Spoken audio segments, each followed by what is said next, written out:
ఈరోజు కథ నా నువ్వుని నేను రచించిన వారు వనజగారు. నాకు తెలియదన్నట్టు భుజాలు ఎగరేసి అలాగే చూస్తాడనుకున్న విరాట్ నా ఊహల్ని తారుమూరి చేస్తూ నైటీ కొంచెం పైకి లాగి బెడ్షీట్ నీట్గా కప్పి నా చేతిలో డిస్టర్బ్ అవ్వకుండా మీద చేసుకుని బొబ్బన్నాడు. ఒక టైం అయ్యేసరికి బాగా చలి పుట్టి విరాట్కి చాలా దగ్గరగా జరిగి పడుకున్నాను.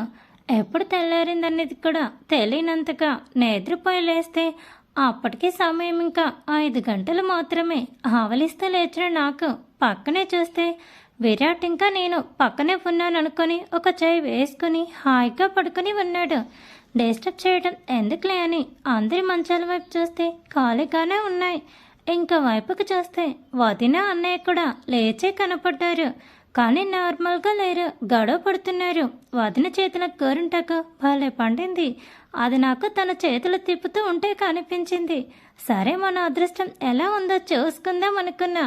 చూసేదేంటి, విరాట్ మంచోడే కాబట్టి ఎర్రదనానికి ఎర్రగా పండి ఉంటుంది అనుకుంటూ పక్కకు వెళ్ళి కొన్ని నీళ్లు తీసుకుని కడుక్కుంటూ ఉంటే అమ్మో గడ్డ కట్టిపోయేలా ఉన్నానే అని భయపడుతూ ఫాస్ట్గా చేతులు కడుక్కొని చూసుకుంటే అబ్బా ఎంత ఎర్రగా పండిందో నా గోరింటాకు.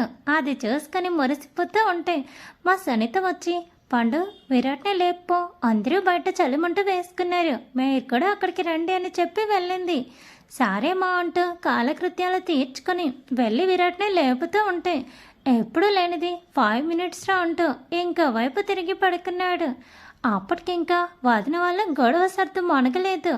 అందుకే ఏమిటా అని కొంచెం వంగి వింటూ ఉంటే సాత్వి, ఏంటిది చిన్నపిల్లవా, ఇటు చూడు నా భుజాలకి చేతులకి మొత్తం గోరింటాకు అంటించేశావు అంటూ అన్నయ్య అరుస్తూ ఉంటే నేనేమైనా కావాలని పూసానా సుశాంత్, నిద్రలో ఏదో అన్ఎక్స్పెక్టెడ్గా జరిగిపోయింది, దానికెందుకో అరుస్తున్నా అంటూ వదిన కూడా అరుస్తూ ఉంటే అమ్మో నేను కూడా విరాట్కి పూసానా అంటూ విరాట్ చేతిలో నడువన్నీ చూస్తుంటే బొగ్గ మీద ఆరెంజ్ కలర్లో కనపడింది గోరింటాకు.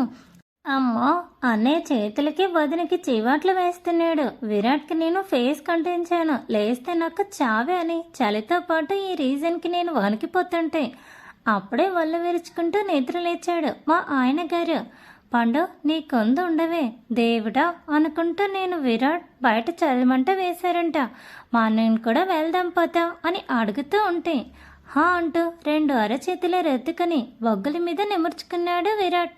అంతే, అక్కడ ఎండిపోయిన గోరింటాకు రాలిపోవటంతో వెంటనే తన ఫోన్ తీసి కెమెరా ఆన్ చేసుకొని చూసుకుంటూ వండేసరికి సారీ విరాట్, నా చెయ్యి నీ ఫేస్కి తగిలి ఉంటుంది, నిద్రలు నాకు తెలియలేదు కదా, అందుకే చూసుకోకుండా వేసినట్టు ఉన్నా, ఏమీ అనుకో అంట నేను ఏడుపు ముఖంతో చెప్తూ ఉంటే ఇటు రా అని పిలిచాడు.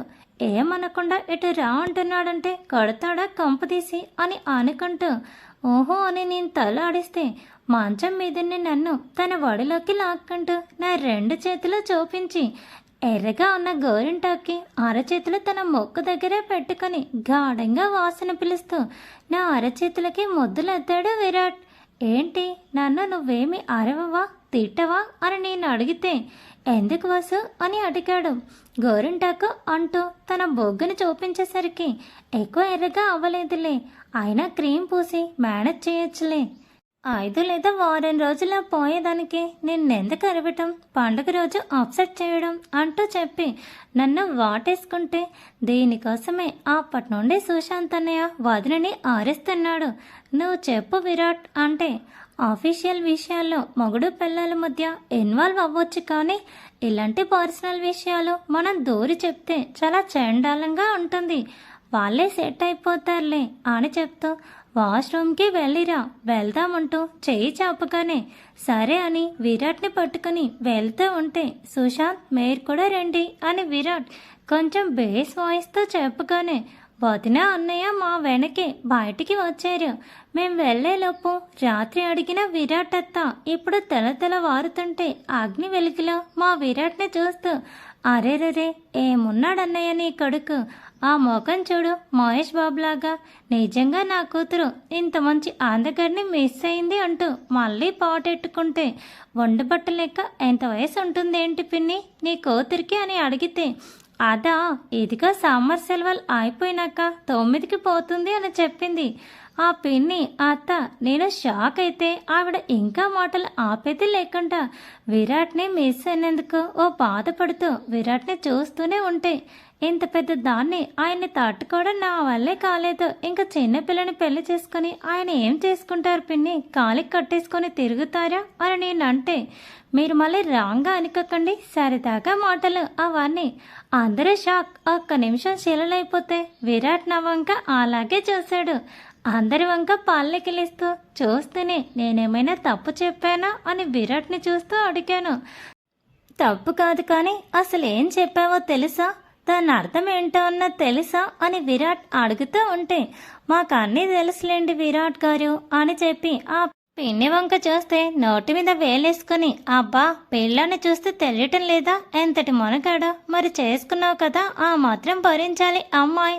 అయినా నా కూతురికి అప్పుడే పెళ్ళేంటి, ఏదో మేనల్లుడు కదా అని సరదా ఆడాను అంతే. మీ ఆయన్ని నువ్వే భరించుకో అమ్మా, ఎందుకైనా మంచిది. కొంచెం మంచాలు గట్టిగా కంచాలు నిండుగా పెట్టు, అట్టాగే నాకు కొంచెం లావ్ అయితే బాగుంటుంది. వచ్చే సంక్రాంతికి ముగ్గురుగా రావాలి అని ఆ పిన్ని అనేసరికి విరాట్ వంక చూస్తే తల పక్కకు తిప్పేసుకున్నాడు. సిగ్గేమో. అంతలో ఒక ఆమె ఇంటి ముందు కల్లాపి చల్లడంతో సైడ్కున్న చిన్న చలిమంట ముందు ఉన్న ఆడ లేడీస్ అందరూ చెంగులు తొప్పి పరక అదే చీపుర్ల చేతిలో పట్టుకున్నారు. ఇంకా మా యామిని ఆంటీ అత్తయ్య ఎందుకు ఊరుకుంటారు, పెద్ద ఇల్లు కదా, చాలా ప్లేస్ ఉంది కాబట్టి డివైడ్ చేసుకుని ముగ్గురు చిమ్మేసి ఆవు పెడుతూ కల్లాపి చల్లారు.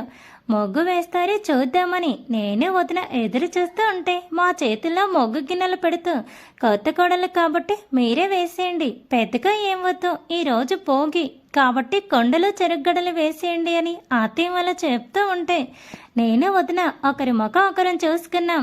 ఇంకేముంది, ఇద్దరం చెవులు పట్టుకొని సారీ అమ్మలు అత్తయ్యలు, మాకు మొగ్గు వేయటం కాదు కదా, మొగ్గు పిండి పట్టుకోవటం కూడా రాదు, క్షమించి ఈ సంవత్సరం మీరు వేసేయండి, వచ్చే సంక్రాంతికి మిమ్మల్ని మంచి మంచి ముగ్గులు వేసి అలరిస్తాం అని స్పీచ్ లాగా చెప్తే ముగ్గురు మా వంక లొక్కులు ఇచ్చి వంగలేక కూర్చొని ముగ్గు వేయలేక పీటలు తెచ్చుకొని మరీ మీడియం సైజ్ భోగికొండ వేసి కలర్స్ దిద్దారు. ఇందులో బెస్ట్ పార్ట్ ఏంటి అంటే రంగులు మాతో అద్దించి మా అక్కడ నడునొప్పులు తెచ్చారన్నమాట. అని అన్నీ అయ్యేసరికి టైం 6:30 అయితే వెళ్ళి స్నానాలు చేసి ఏదైనా పాత డ్రెస్ వేసుకొని రండి అబ్బాయిలు, మీరు స్నానం చేయొద్దు అని యామిని ఆంటీ అంటూ ఉంటే వదిన భోగి రోజులో అబ్బాయి స్నానం చేయరా అని నేను అడిగితే నాకేం తెలుసు పండు, అంతే అనుకుంటా, మనల్ని పాత డ్రెస్సులు వేసుకోమన్నారు అంటే కంపతీసి ఇంటి బూజు దులిపే అటక మీదున్న బోకులు కడిగే కాంట్రాక్ట్ మనకి ఇస్తారా అని వదిన అనేసరికి నా కళ్ళు తిరిగి బెదిరిపోయాను నేను. పండు నీకుంది ఉండవే, నెక్స్ట్ నీతో చేయించే పనులకి ఆవాకై నిజంగానే బెదిరిపోతాం. Thanks for watching. Please subscribe my channel for more videos.